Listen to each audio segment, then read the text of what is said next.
पण 6,500 कोटी रुपयाचा जो घोटाळा आहे त्याला सहज आपण काही महत्वाच्या बजेट बरोबर जर कम्पेअर केलं, महिला व बाल विकासचं अख्ख्या महाराष्ट्राचं बजेट 6,700 कोटी आहे. म्हणजे हा घोटाळा महिला व बाल विकासच्या बजेट एवढा घोटाळा आहे.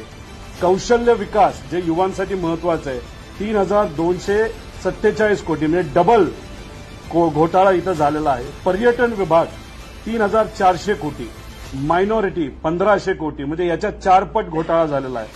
ओबीसी 8,252%, त्याचा 80% हा घोटाळा आहे. दिव्यांग 1,466, एमपीएससीला ज्याच्यात आम्ही म्हणतोय परीक्षा घ्या 60 कोटीचं बजेट आहे आणि हे 100 पट घोटाळा हा तिथं आहे.